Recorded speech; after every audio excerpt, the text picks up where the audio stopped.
La literatura es un pasaje hacia un universo inédito, desconocido. Un cuento, un relato, una colección de palabras pueden despertar sensaciones insólitas. ¿Quiénes hacen estas construcciones que tienen el poder de desatar tus fantasías? ¿Cómo las hacen? ¿Cómo se escucha? Aquí encontrarás esos fragmentos que estremecen y la historia de sus narradores para explicártelo. Esto es Cuentos al Oído.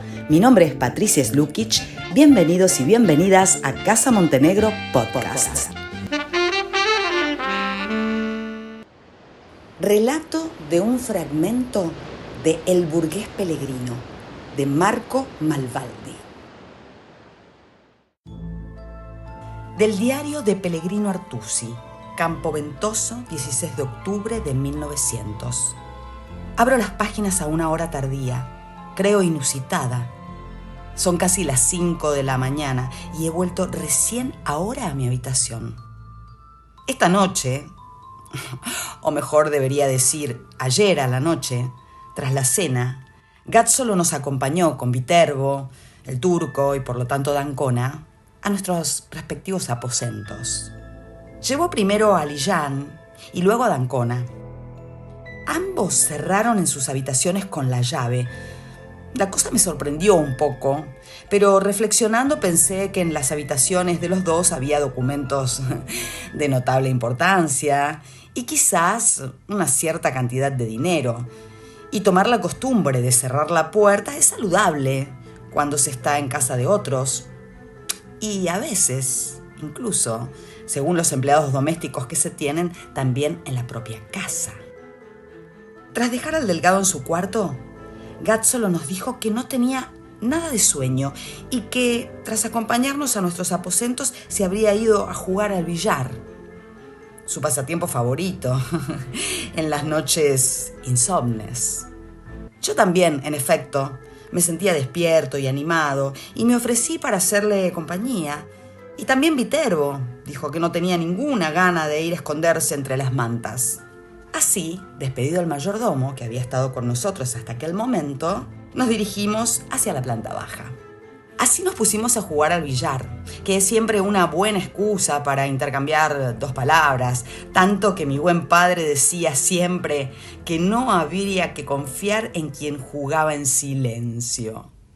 Gazzolo al principio puso junto al billar una botella de ron y algunos vasos, invitándonos a servirnos solos, ya que ciertamente no podía molestar al mayordomo a tales horas. Viterbo le tomó la palabra, llenándose generosamente el vaso más de una vez, con el rostro cordial, pero no sereno, tanto que estaba seguro que sufría algún malestar. Al principio me equivoqué sobre la naturaleza de tal angustia, dado que había visto con mis propios ojos cómo Viterbo comía más con la pala que con la cuchara. Además, había servido un timbal de coliflores que son notoriamente flatulentos. Me permití entonces hacerle notar que si su problema era una excesiva presión abdominal, era quizás mejor dar libre desahogo a la naturaleza. En definitiva, estábamos entre hombres. Era preferible antes que introducir más material apto para la fermentación, como el alcohol. Viterbo me dijo entonces, sonriendo solo de la nariz para abajo, que su vientre no tenía ningún problema, a lo cual Gazzolo observó que el problema entonces debía estar un poco más arriba. Viterbo al principio dudaba, pero Gazzolo no es el tipo que se deja decir que el blanco es oscuro y además el ron no es ciertamente un alimento que sostenga la fuerza de voluntad. En fin, que tras un cierto tiempo, Viterbo lanzó un gran suspiro y nos dijo: la verdad es que me pregunto si soy demasiado viejo para casarme o no. Es más, ya que estamos aquí, se lo pregunto a ustedes. Yo callé por decencia. He llegado a contar 80 años sin casarme, a pesar de tener robustas inclinaciones naturales hacia el bello sexo, o al contrario, quizás justo por eso. Pero sé que mi carácter es particular y no todos lo piensan como yo. Por ventura, fue el dueño de casa quien se ocupó de sustraerme de la incomodidad. El único consejo que puedo darle es el de cuidarse de los intermediarios, de aquellos que arreglan matrimonios por dinero, le dijo Gátzolo, y yo no pude más que asentir. Recuerdo, cuando fallecidos mis padres, me quedaron 2 hermanas que empezaban a contar sus años y a anhelar marido, así que cualquiera que haya experimentado lo que es tener solteronas en casa sabrá decirme del tormento que es aguantarlas. Comencé entonces por el dinero, que es generalmente lo que persuade, y aumenté la dote de mi parte agregándole 1000 monedas de plata y di la voz a los mediadores. Mejor no lo hubiera hecho. Me llegaron a casa personajes como para huir o para echarlos por la puerta, o ambas cosas en este o en aquel orden. Me acuerdo de un tal Baccianti, de Navacchio, cerca de Pisa, comerciante de granos y abono, que me dijo que sabía leer los números pero no las letras y que necesitaba una mujer para la casa que le leyera los contratos y le evitara los embrollos. Solo de imaginar a una de mis hermanas maridada con semejante tosco me inflamé, reprimiendo un ataque de ira tal que el mismo mediador lo percibió y ganó la puerta, llevándose al palurdo antes que pudiera abrir la boca. En suma, al final logré casarlas a ambas, pero me tocó hacerlo por mi cuenta. A esos discursos Viterbo respondió que no era su intención confiarse a un comerciante de esposas y que en realidad había puesto el ojo en una joven bonita y educada que parecía adecuada para su caso. Aquello que lo frenaba, explicó, era que sentía quizás ser demasiado distante en edad y en otras cosas de la muchacha en cuestión. Fue así que, mientras Viterbo hablaba, me vino a la mente el caso del pobre Domenico. Domenico era llamado Mengone, ya que era de formas hercúleas, y entre nosotros, en Romagna Domenico, deviene Mengo, y después, si es grande y grueso, Mengone, y Menguino, en cambio, si es de hechura risible. El tal Domenico se trataba poco con aquellos que festejan el domingo detrás de un altar, y habiendo crecido en la Romagna del Papa, incurrió en tales y tantos de aquellos problemas que fue obligado a refugiarse en Inglaterra, donde, como era tan hábil pastelero, encontró fácilmente trabajo en lo de grandes señores. Pero mientras estaba en Inglaterra conoció a una joven y bella irlandesa, la cual era de religión no católica, sino más que católica, que se puso de novia con un Mengone liberal y acabó por casarse en la iglesia con un Domenico convertido a la misa y a todo lo que lo rodeaba. De tal joven honesto desprejuiciado no quedaba ningún rastro. Envejeciendo, las cosas empeoran aún más, y el Mengone que reencontré en Italia después de años era más papista que el Papa. Conté así esta historia y nos pusimos a comentarla. Gátzolo, que es esa clase de hombre que, si bien de cerebro fino, ostenta modales groseros cuando se encuentra en compañía masculina, comentó diciendo que tira más un pelo de aquellos que una yunta de bueyes. Yo estuve de acuerdo y expliqué el porqué. Yo he visto muchos liberales anticlericales del 31 que terminaron sus días sirviendo en la misa y llevando el baldaquino. Los conocí célibes y casados. Cuando uno es joven, tiene el corazón generoso y desbordante de amor patrio y se deja arrastrar con frecuencia a aventuras que no siempre son lícitas. Pero calmadas las pasiones, interviene a menudo el remordimiento fácil en aquellos que, de corazón benigno y escasa instrucción, no tienen convicciones profundas. Eran liberales de jóvenes para satisfacer sus impulsos de libertad. Se vuelven chupacirios cuando son más maduros para satisfacer sus impulsos de tranquilidad. Siguen sus instintos como si no fueran hombres, sino cuadrúpedos. Cuando dije esto, vi a Viterbo balancear la cabeza y mirarme con aquella que, si no me engaño, entendí como una renovada estima. Creo haber entendido que la aflicción de Viterbo tiene 2 voces. Una le susurra en la oreja que es demasiado viejo para casarse de nuevo, y la otra le recuerda que él es hebreo y que la muchacha que quisiera desposar es una gentil. De hecho, me convencí, como cualquiera que tenga ojos en la cabeza, que la candidata al título de futura señora Viterbo no puede ser otra que la pequeña Delia Bonzi.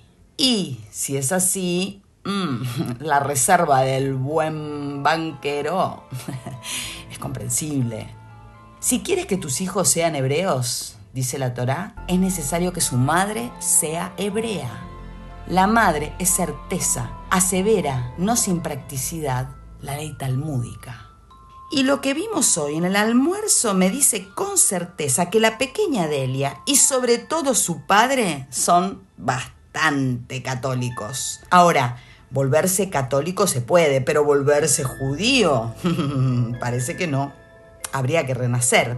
Y además, si uno pudiera decidir cómo y dónde renacer, estoy casi seguro de que uno elegiría cambiar otra cosa de la propia vida antes que su propia etnia, cualquiera sea esta.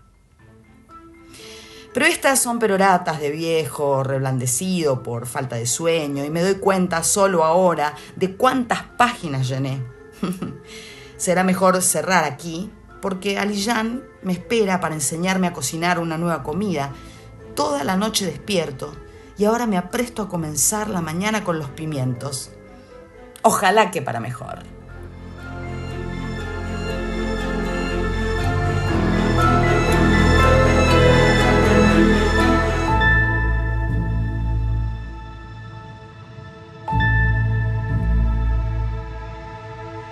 Reseña. ¿Cómo es el libro? ¿De qué trata? ¿Cómo es el autor? Todo esto acá, en la reseña. Hace 128 años, Pellegrino Artusi, el protagonista de esta novela de misterio de Marco Malvaldi, escribió un libro de cocina que dicen los que saben de gastronomía es uno de los mejores de la época. El libro se llama La ciencia en la cocina y el arte de comer bien. En Italia lo consideran a Pellegrino el padre de la gastronomía de ese país, pero Artusi también es el prototipo del burgués del siglo XIX. Es que además de la compilación de esas 50 recetas que lo catapultaron a la inmortalidad, se dedicó a la compra y la venta de telas y sedas y amasó una fortuna importantísima. De la pobreza en que nació en Romaña, llegó a ser un próspero empresario en la Florencia donde murió 90 años después. Artusi quiso hacer pie en la literatura y en la antropología sin demasiado éxito, pero su dedicación a la gastronomía en el reciente reino de Italia, porque a fines del siglo XIX Italia estaba formándose, separándose del Imperio Austrohúngaro, reunió las tradiciones culinarias locales de cada región y generó un corpus gastronómico que da cuenta de la identidad italiana. Logró así ese primer corpus que buscó poner cimientos en una cocina propia de la Italia. Artusi no fue solo teórico, sino que estaba secundado por sus fieles servidores, que eran Marietta Sabatini y Francesco Ruffini, y con ellos llevó a la práctica cada una de las recetas de su cocina. Así, no es casual que Marco Malvaldi elija a este protagonista para una novela donde se suscita una muerte misteriosa en una gran casona de campo al estilo burgués, el castillo de Campoventoso, con varios invitados ilustres y comilonas para pasar el tiempo. En la novela, Gazzolo y su mujer son los dueños del castillo, hay un fisiólogo, está el banquero Viterbo, gordo, desagradable, Bonzi, un hombre de las finanzas con su hija Delia, muy bonita, el doctor d'Ancona y el turco Alijan. Estos dos últimos son funcionarios de lo que sería ahora, ponele el FMI, pero de sus respectivos países, de Italia y de Turquía. No solo estos personajes se han reunido en Campoventoso para comer y beber a lo grande, sino que todos esperan hacer sus negocios, sus tranzas. El burgués Pellegrino es una novela que, entre sus entretenidísimas páginas, deja entrever también una ácida crítica a este modo de ver el mundo, ¿no? Este modo que fue así en el siglo XIX, que se desarrolla la acción de la novela, pero también cada vez más extremado en nuestro tercer milenio. Por eso nos resulta, incluso en su lenguaje, próximo. Lo sabroso del libro es que no hay una bajada de línea filosófica en torno al capitalismo y sus males y ya, no es eso, sino que nos sumerge en un universo donde las reglas del asesinato a lo Agatha Christie se cumplen deliciosamente. Hay pasadizos, hay pistas falsas, hay un humor refinadísimo y divertido, hay un muerto, hay un asesino y entre tanto, delicias, cenas, riquísimos vinos, muchas especulaciones. Esta novela de Malvaldi recuerda por momentos a la oscuridad grotesca de La Gran Comilona, esa película inolvidable de Marco Ferreri, y también en otros a Los Inútiles de Fellini o a La Noche de Antonioni, porque sí, es muy cinematográfica en sus recursos literarios, pero se ciñe con mucha precisión a los destinos de esos crímenes entre cuatro paredes o en un barco que bien supo crear Agatha Christie. Marco Malvaldi, el escritor de la novela, es también químico, de ahí que las alquimias de la cocina tengan su presencia insoslayable en este libro. Es joven, nació en Pisa y su primer gran éxito fue la trilogía del Bar Lume, que de hecho fue a parar a la televisión porque la asociación de literatura y audiovisual en la escritura de Malvaldi es casi natural, te diría. Fue esta aparición en televisión con una serie italiana que se llamó Los delitos del Bar Lume, que se estrenó en 2012, escrita con los guiones de Malvaldi y que tuvo 8 temporadas, un exitazo. Después de casi 10 años sin traducciones al español, nos llegó a nosotros, a la Argentina, El cuaderno secreto de Leonardo, una mezcla de novela histórica con el zoom en Da Vinci y en el thriller. Y ahora, con El burgués Pellegrino, esta novela que te estoy recomendando, se prueba con este suspenso a la italiana que è veramente squisito.